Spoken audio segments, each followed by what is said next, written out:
Let's talk about love and revolution. For those of you that know me and have followed this path, you'll also know this gentleman next to me, my bandmate, co-producer. We've known each other for several years now, and I am very excited to be moving forward with the next chapter of this musical journey. Of course, this is Jake Bradford Sharp, my brother. Hello.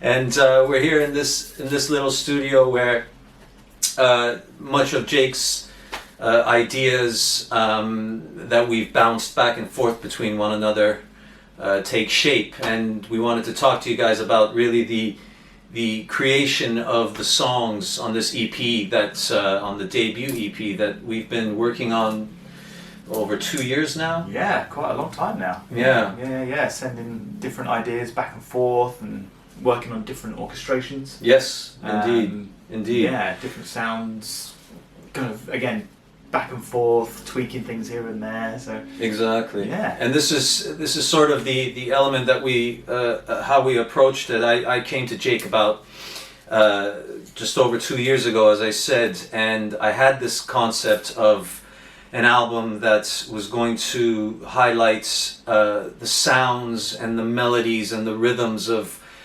course, my background, being born in Iran, these ancient Persian flavors and influences. And when we talked, I remember I said, you know, Jake, take these songs that have been written and really bring them to life with the orchestrations. And how it came about. I mean, for example, one of the songs that is going to be on the EP named I Remain. Do you recall when I sent you that? It was a recording of the Santoor. yes, I do remember that. And the song was structured, but I thought it would be wonderful to sort of share how we went from these guitar demos. And for example, like I Remain, with that one, it had this amazing Santoor that was played by my late uncle, that I actually never met, from Iran, and he passed away in 2020, and they sent me this recording that they had of him playing, and immediately it came to my mind that these melodies invoke so much passion and sort of ancient history in just the sound. And when I sent it to you, then you really took it to the next phase. How did that, you know, in your mind, when we started, it was guitar and that little clip of the Santoor, and then you went from that and it turned into, I mean, what instruments? Well, I mean, it's kind of the Santoor kind of spurred everything from the beginning, you know. So I looked at that and I you know, read up on the history of the instrument and how it would work in like an ensemble piece, and then we went from that, building it up, adding like a 30-piece string orchestra. In, you know, playing around with different tunings as well, and different kind of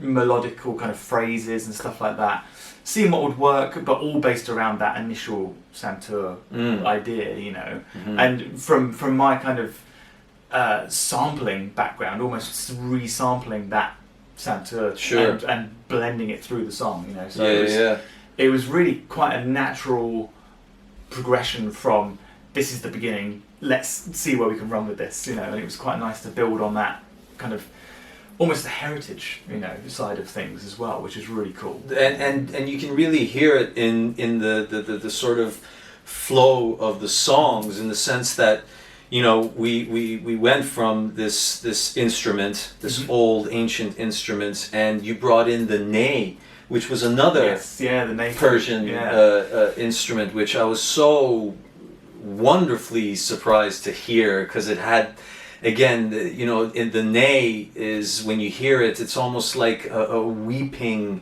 sound. It's got this great sorrow and sadness to it that also at the same time invokes such nostalgic feelings. And like you said, I mean, the taking these instruments and bring them to life in a modern way, because one of the things we wanted to do was because the songs were structured in the way they were, in this sort of old sounds and the foundation of rock and roll.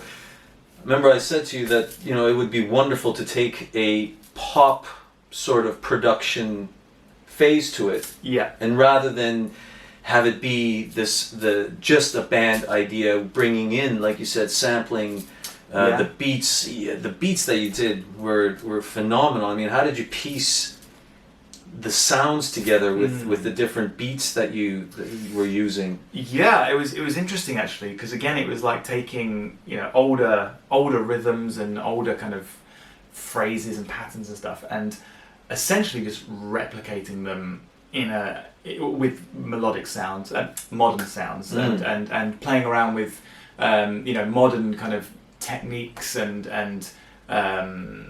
again, modern phrases, but always kind of going back to that, right, what would they do in Iran? What would they do many years ago, you know? And it's really interesting to suddenly lift it from that part of history to now and be like, okay, that's how it could translate, you know? Absolutely. And the same with like bringing in different percussion things like the djembe, you know, it plays a huge role in the kind of palette of percussion sounds that we've got. Yeah, exactly. I mean, there's the dombak, there's tombak, and you know, these amazing instruments, rhythm instruments that plays a big part. But that's always played a big part in the way we approached music, I think, because when we play live, that element of this force of rhythm, which of course is alive in so many different cultures, the Persian culture, the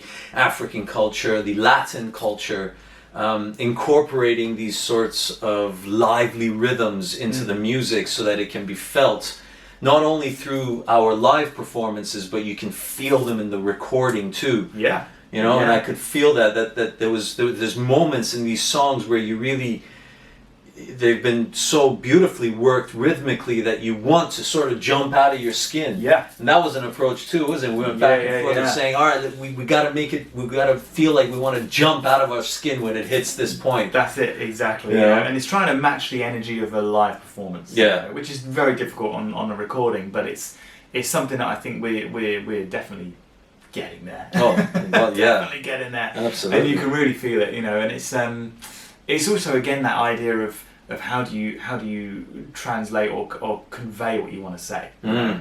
And percussion is, I mean, going back to ancient tribes, they used to communicate through percussive sounds. You know?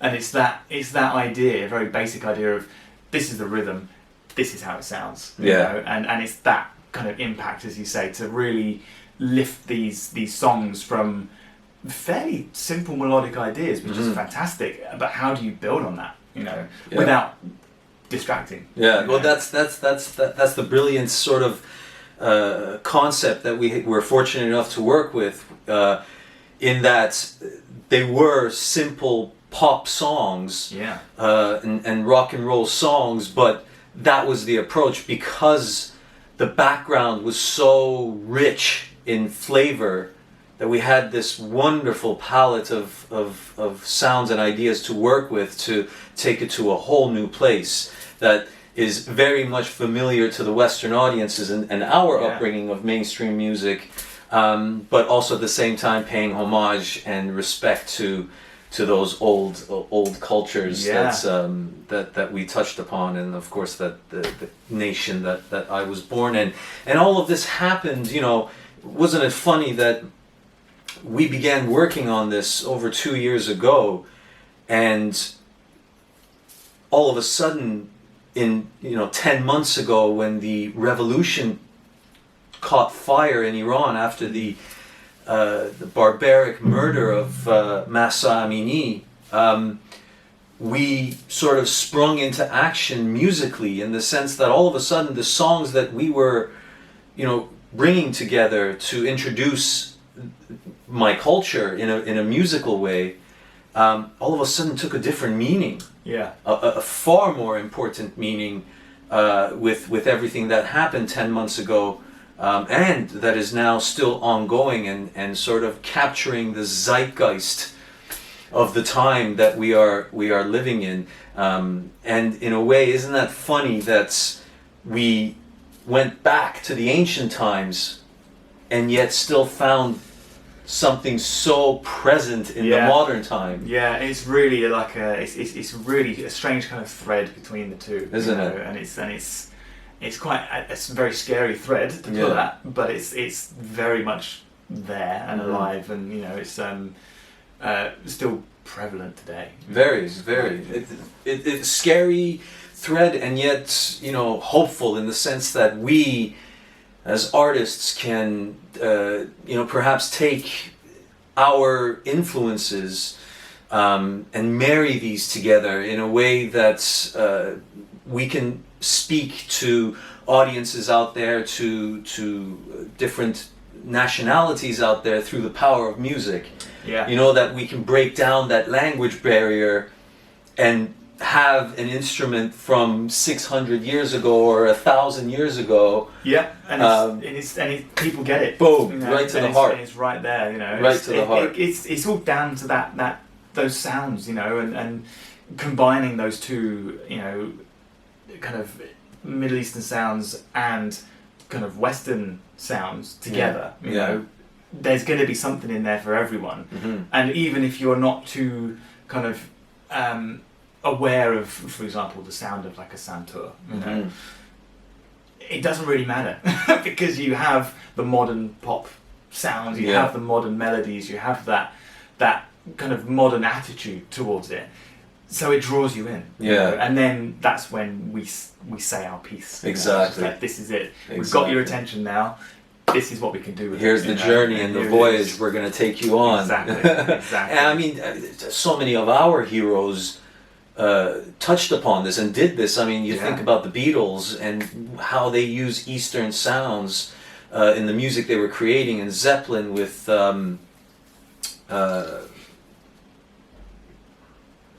Jesus Christ, how Zeppelin with the track, the big one, Kashmir. Jesus Christ. There we go. These amazing Eastern sounds, and the Floyd with Set the Controls for the Heart of the Sun, and using these ancient Eastern melodies. And I remember as a joke I came to you and I said, well, our heroes have done it. Maybe for the first time we do it in a way that makes it authentic, because I'm from there. You're from there. Exactly. So let's highlight it in a far different way, while not only paying homage, but really touching on the culture that invoked all of these sounds that I essentially grew up with, and that you took into this element of orchestration. And that's another thing. We use a lot of orchestration, and that was another element that we were very strategic on. Which is phenomenal, the sort of arrangements that you created for things like, for a song like Five.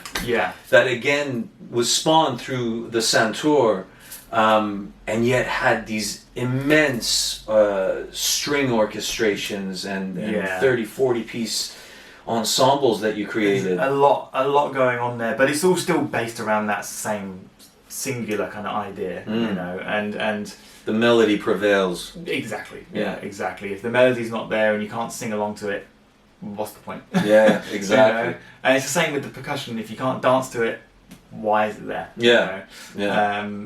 There's I think there's a nice balance between the melodic side, the percussive side, but you've also got that kind of very atmospheric and personal side to it as well, especially through the instrumentation that we use, from your heritage, and the kind of the more modern production side of things. They just marry at the middle, and they meet at the middle, and they have that impact, and they kind of easily, again, just draw you in. And it's a nice balance of everything. Absolutely. Which is what, when I was looking at a lot of the orchestration, I was like, how can I balance? It's very easy to go and do like I could do a big production on this, and I can whack in a load of strings and a load of things, and it's gonna really fill it out. But then that kind of authenticity gets lost. Yeah, You know, yeah, so it's yeah. how do you balance that, and how Yeah. do you marry the two?